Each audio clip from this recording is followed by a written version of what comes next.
I'm AHMED, IFL TV, MTK Global. We're in Liverpool, 2 days away from fight night. I've just spoken to Martin Bakole, now joined by his trainer Billy Nelson. First time I'm actually speaking to you on camera, Billy. You're normally with Andrew, aren't you, up in Scotland? How are you? I'm fine, thanks, Harry. Good to hear. Martin is in confident spirits. She's told me that he's going to be world champion one day. And you were very vocal about that before the Michael Hunter fight. Obviously, it didn't go to plan. He's actually told me something on camera just now that he had received bad news from back home.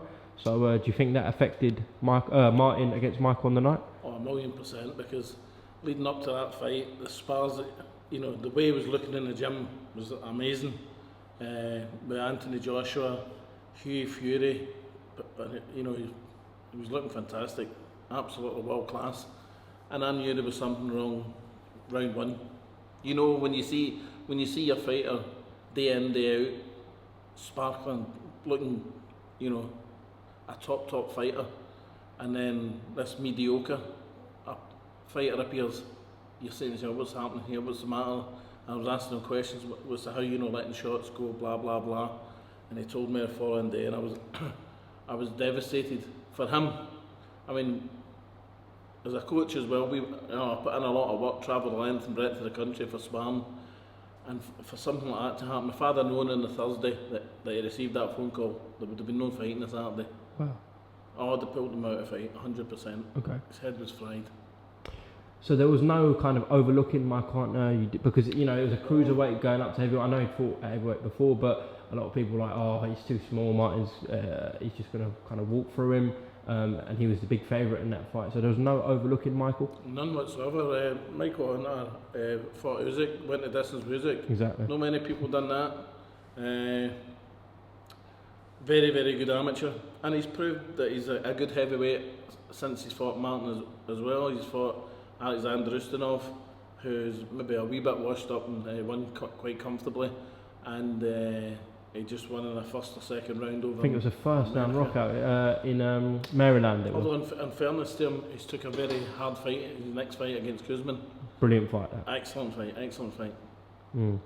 Okay, so now we know there was kind of no overlooking Michael Hunter. It was just bad news. So I didn't know it was such bad news that you would have pulled him out if you had found out. Oh, 100%. I'd have pulled him out. He would have miraculously fell off a pavement. 100%. That was, but I was told I wouldn't wish that on anybody.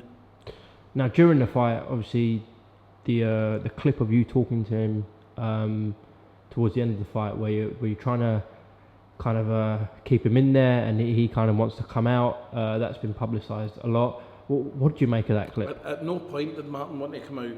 Martin, it was a kind of miscommunication between us. He's asking me to pull his arm because his shoulder was sore. Right. But I didn't know what he meant. Pull your arm. What? Pull his arm like that and do what? What purpose would that serve? But if people use their brain and actually watch what he said, pull my arm, coach, pull my arm. I didn't know what he said, and then he got up himself, and seconds before the bell rang for the next round, he put his arm on the top rope and stretched his arm to kind of try and relieve the pain in his shoulder. That's what was the matter. He had a slight muscle problem in the shoulder. Glad that's all cleared up then. But these experts in their bedrooms on the computers that know nothing about boxing. I know Martin Bakole, day in, day out. I've trained him for over 2 years now, just about 2 years. I know that there's no quitting that man. It's just, his English isn't great, and my Congan's even worse. So there we have it. What was I going to ask you? Put pen to paper with Matchroom Boxing Eddie Hearn recently. Talk to me about that deal. How did it come about? And it's only going to bring so many benefits to Martin moving forward.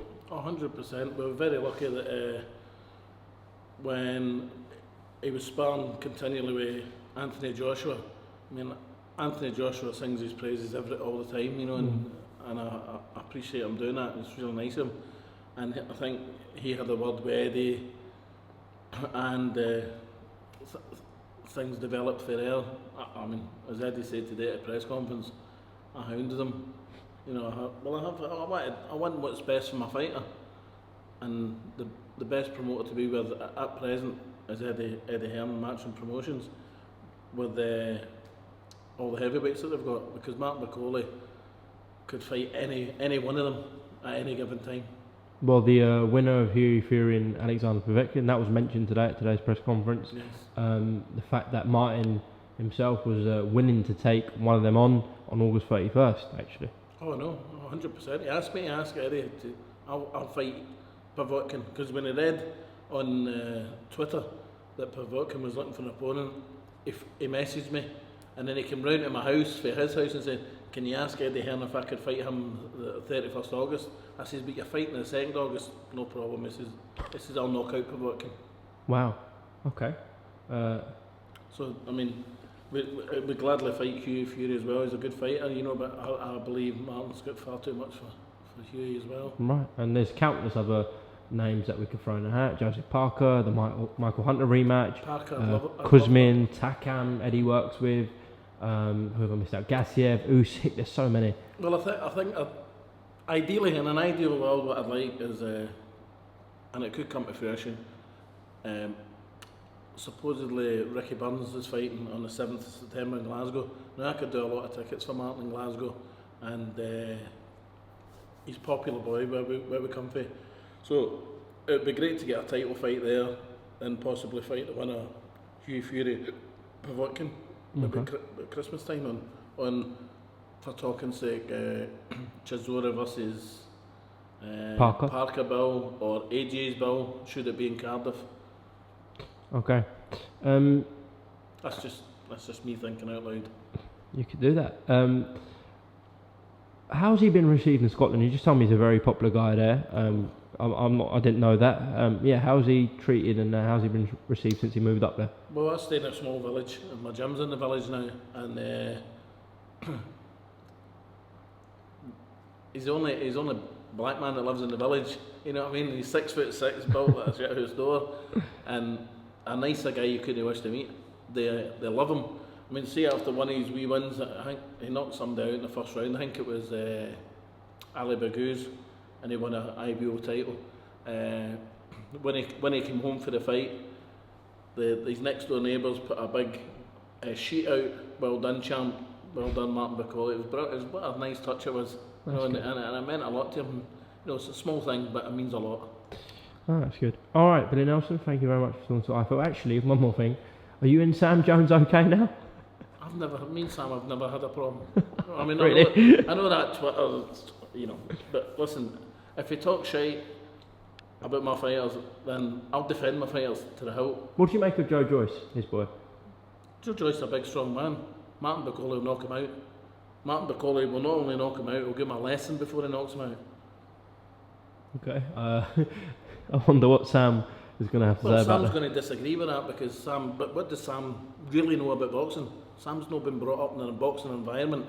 He's been brought up selling cars, I'm led to believe. He's done well for himself. He's done particularly well for himself with S-Jam, and he's got a couple of good fighters, and a very good fighter in Cody Davis. Yes. He's got Joe's a cracking fighter. Obviously, Joe's a cracking fighter, and a few. He claims the world's want to sign for him, but you know they don't seem to have signed anybody in the last few months. Well, it's a shame Joe's with Frank Warren, because I'd love to see that, because the build-up would be great between you and Sam. No, listen, it's not about Billy Nelson and Sam Jones, it's about the boxers. They would have a great fight, but believe me, I honestly believe that Martin Bakole would be, one, way too fast for him, too skillful for him, and three, punches every bit as hard as him. Joe is a very upright, come forward fighter. You know, as Muhammad Ali said, like, you know, boom, boom, boom. You know, very straightforward fighter. There's nothing that he's not done in his 10th fight that he never done in his first fight. He's predictable.